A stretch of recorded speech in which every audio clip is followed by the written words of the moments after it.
I'll go a little bit off the cuff here and say, let's talk about my Midnighter run to wrap this up and why I think this is important. The first Midnighter run was about managing. Midnighter was about finding an acceptable level of peace with your past and your identity. Of course, for him, it has to do with his being turned into a killing machine. But for a lot of us, it resonated, whether it's your queer identity, regardless of what your identity is.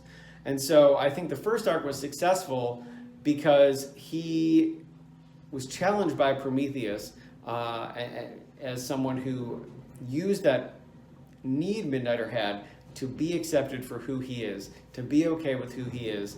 And for that moment, it was an inroad to Midnighter letting his guard down. And I think that's why the reveal of Prometheus is so wounding to him, because he is playing off what we've decided in this book Midnighter is about. He's giving it to him, and he's weaponizing it against him.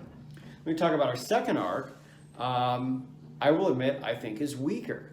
And I think it has some great moments. It stars the Suicide Squad. It has Midnighter getting fired out of a giant cannon in a tiny bullet capsule. It has Midnighter beating Deadshot, the return of Apollo. But for the most part, I think that it's a story that is slightly weaker than the first arc because it's fun to see Midnighter fight the Suicide Squad. But I don't know if it says more and circumstances as to why that had to happen or for a different talk. But the key is, I think that it could have starred Grifter. It could have starred Deathstroke. It could have starred a lot of people. And that still it's not a broken story. It's still fun. But I don't think I got everything out of it I could have because I lost track of who Midnighter was in this book and what I wanted to say with him and what we wanted to say with him as a creative team, my collaborators in the visual and editorial side. And I think we got that back with Midnighter and Apollo. When we were back to identity, we were seeing the wounded queer community with the death of Apollo and a metaphor for the overall wounds of the queer community. And such a righteous acceptance and confidence in who Midnighter was and in his identity that he would not even let the devil himself take Apollo in the form of Neron. So that's sort of my summary of character and what I wish I knew earlier. I think if you want to talk about my early DC work, I think I was wrapped up in some cases in just making great moments, which hopefully you all enjoyed. But I think if I had known this, what I know now on a book like Martian Manhunter, where everything was informed by his struggle to accept who he was. Every page of that is driven by his struggle to accept his shame and come out with pride. I think I could have delivered more.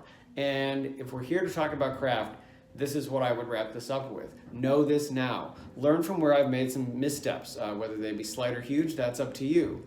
When you're writing your story, when you're building your lead, take the time to get to know them before you get into the plotting, so you know exactly who this character is. What drives them? What is the core idea, the core concept that drives them? And once you know that, you build out from there. Once you know that, you know exactly how someone would infuriate them. You know exactly how another supporting cast member would support them or affirm them. But you have to know, and you can build out traits around that. Of course, nobody is one thing, as I said. We're all complex people.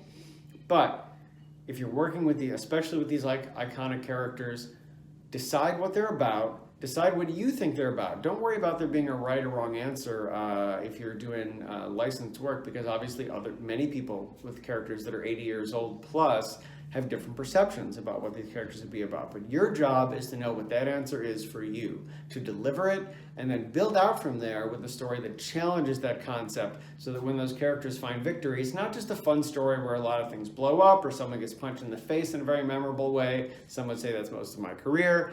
But it's something more. It has more resonance. Don't get lost in the cool moments, which can always be found. Know what your story is about. I'll leave you with that. We talked a lot about the Court of Owls, and I'll always remember one of my early works at DC, Batman and Robin Eternal. We've been in the room for a long time, in the writer's room, and we had a ton of cool ideas. We had a ton of cool set pieces. And finally, the esteemed Mr. Snyder came on this conference call because we were in California and he was on the East Coast. And we told him all the ideas, and he said, "What is this story about?" Man, that's where we should have started. And I'm telling all of you that now because I want to save you the time. I want you to think about that, whether you're doing your creator-owned work, whether you're doing licensed work. Take the time, know who your characters are, know the core, know what they're about, and you're already going to be positioned very well to tell a story that isn't just awesome, because you can do awesome, but it's resonant, it's real, and it's long-lasting. Thank you.